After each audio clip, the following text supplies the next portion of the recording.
Just a short little update to show you my spread for 2024's reading wrap-up. I read 136 books, which I'm really proud of because the past couple of years I've been really struggling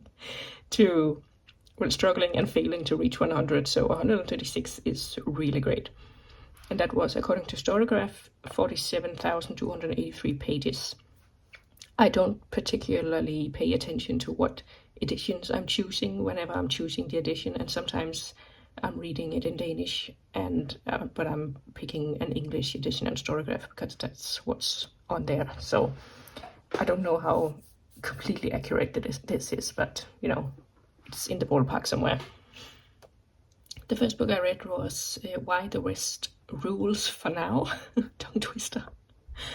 Like a history book on why the Western world is on top for now, and exactly like for now, because it's probably not gonna stay that way forever. So, and the last book I read was Astrology, and I'm not gonna lie, I read like the introduction and stuff, and then I basically flipped through it, just like skimming very, very little, because all the last parts of it were like all the star signs and stuff about that, and there was a lot of art in it too, so I had mostly borrowed it for the art, but most of it wasn't really my taste. Anyways, my most read genres were young adult, fantasy, and historical, and I think I've come to realize this year that I should just stick to fantasy and historical, both young adult and adult, because the literary classics, brainy books just aren't for me, and that's okay. And the longest book I read was Why the West Rules. Oh my god, I can't say that. At 750 pages. I'm assuming some of those are like index and not a dictionary, but stuff like that.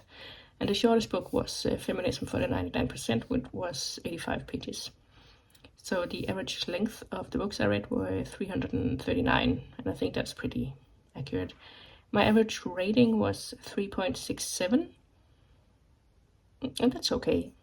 I mean, I definitely had a better reading year this year than the past couple of years, and I actually had 10 5-star books, so that was pretty good. 2 of those were rereads, but 8 new 5-star books was pretty good for me. And I tried 94 new writers, or authors, so that's pretty much almost all the books were new to me authors. And I DNF'd 24 books, so that's 2 DNFs each month, which is okay. I mean, I'd prefer not to have to DNF, but I am trying to clean up my TBRs and reading all the really old recommendations I have on there that I'm coming to realize probably aren't for me anyway, so I'll give it a good go, like 50 to 100 pages, and if I don't like it, I'll just DNF it and cross it off to TBR, call it a day.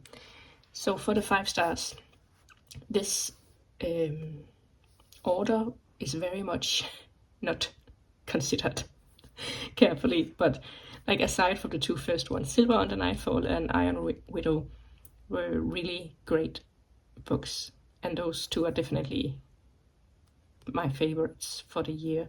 Then Verity by Elizabeth, Codename Verity, it's called. Codename Verity.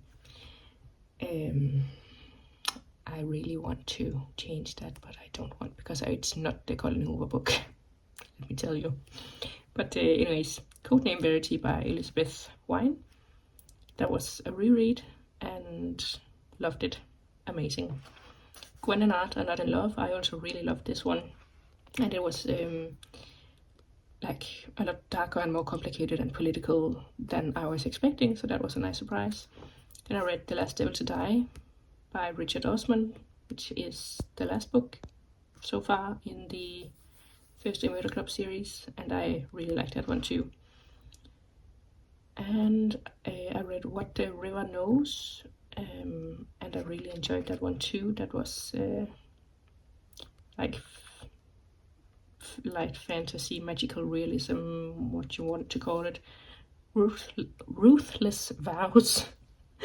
I really enjoyed. I know it had some mixed reviews, but I really liked it. Yeah, some people were complaining that it was just World War One with magic, and I'm like, yeah, that's great. What's the problem? But yeah, and then Song of Silver Flame Like Night. I read the whole geology this year, and I really enjoyed it. I think I had like a few issues with the second book, but I really enjoyed that one too. And We're Not Free by Tracy Chee, about the experiences of Japanese Americans during World War II and their life in internment camps and what was going on there. And I think it gave a really good overview of what was happening like up to and during and after also, because it wasn't just like from one day to the next everything was fixed. So yeah, that was really interesting. And then The House on Whisper Sands was also a reread, and yeah, obviously I like it enough to reread it, so I love that one. But you can definitely see like my fantasy and historical coming through, because it's like fantasy, historical, historical fantasy thingy, contemporary fantasy, historical fantasy. So I feel like I'm hitting my stride with my reading, and I'll just primarily stick to fantasy and historical. I'm not opposed to like reading outside my comfort zone, because there's always the option of DNFing, which I'm a big proponent of. So, but I'll definitely look more for recommendations in the fantasy and historical sections, rather than just taking down everything that people say they love, when I clearly know that our reading tastes do not align. But yeah, so all in all, a great reading year for me. Let me know how you did, if you found any new 5-star reads that you can recommend, preferably historical or fantasy. And have a good day.